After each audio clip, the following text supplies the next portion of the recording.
Communism has never led to anything but destruction and suffering. Tens of millions migrate, subject to systematic famine, and work to death like slaves in labor camps.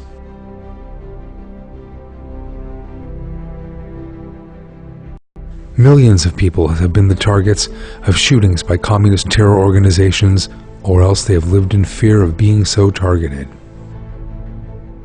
You are now about to see a few examples of the savagery inflicted by the communist ideology, which attaches no value to human beings. Lenin seized all the peasants' products and seeds and abandoned 29 million people to starve to death between 1921 to 1922. 5 million of these people died of famine after long suffering. Stalin established requisitioning detachments that would confiscate peasants' harvests by force. As a result, 6 million people died of famine in the most horrible manner.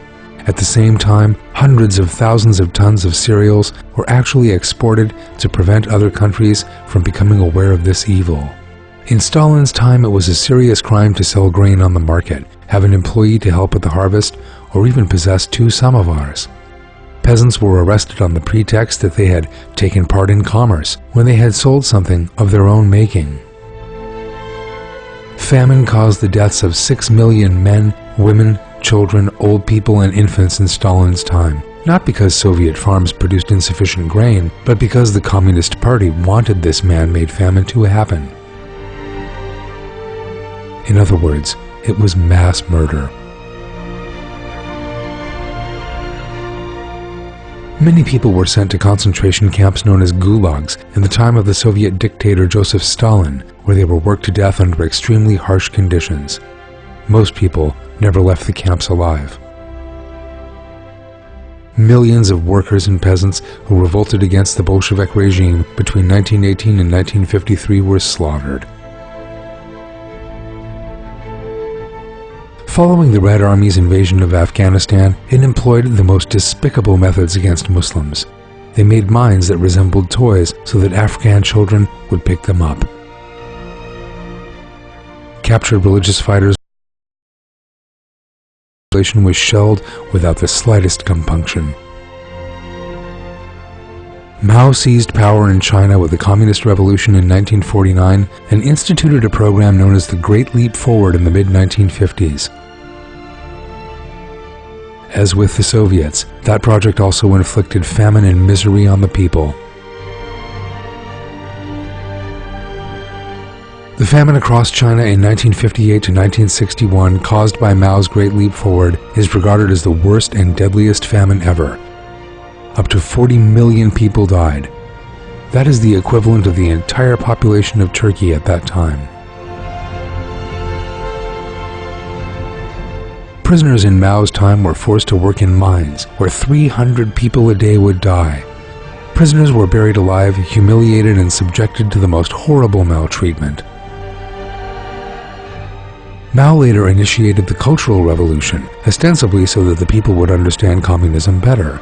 Thousands of university teachers, scientists, and intellectuals were later rounded up and executed after being tortured for opposition to communism.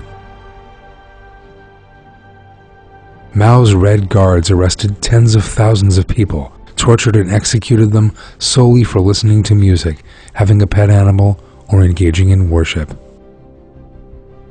Between 6 and 10 million people were killed under Mao's directives, and another 20 million counter-revolutionaries spent much of their lives in prison.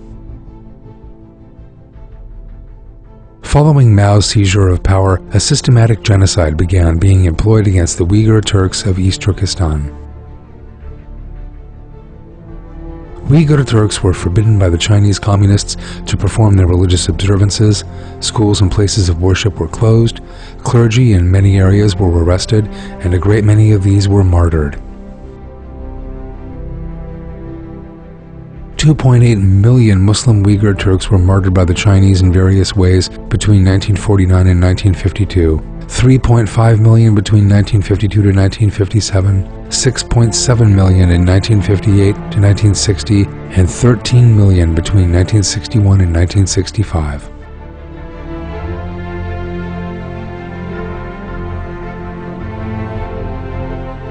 Between 1975 and 1979, the Communist Khmer Rouge turned the rice paddies of Cambodia into killing fields. 3 million of the country's total 9 million population were either shot, hacked to pieces, or suffocated with bags over their heads, or starved.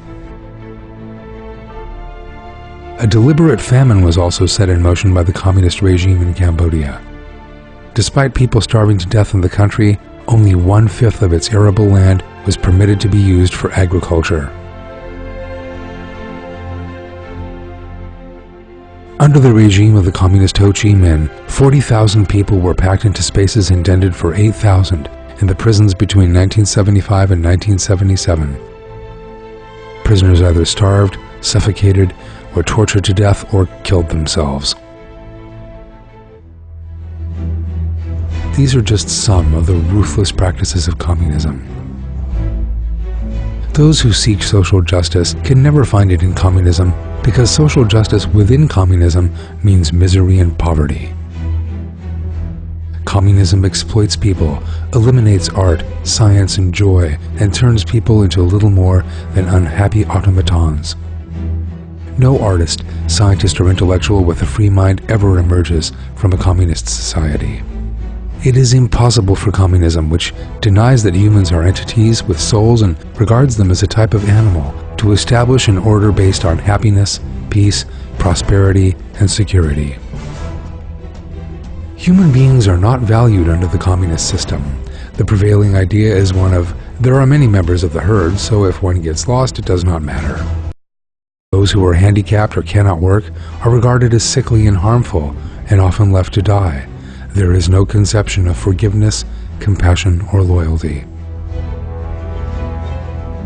People's moral values, intentions, or state of mind are never considered. Since there is no altruism, everyone thinks of himself first, and thus society fails to progress. Since people have no compassion, it is impossible for there to be peace in society. The just desired by those who seek social justice exists solely in Islam, in the Quran. All people, men and women, are equal and protected under Islamic values. Love of humanity is what counts in Islam. Everyone, be they sick, handicapped, or elderly, is protected. Nobody goes hungry while there are those around who have enough to eat. There is no compulsion or obligation. Even unbelievers are helped and shown affection. Everyone is protected and watched over in a society that lives by Islamic moral values. There is love and respect. The social justice that is sought can only be a reality under the moral values of the Quran, not under ideologies that have slaughtered millions.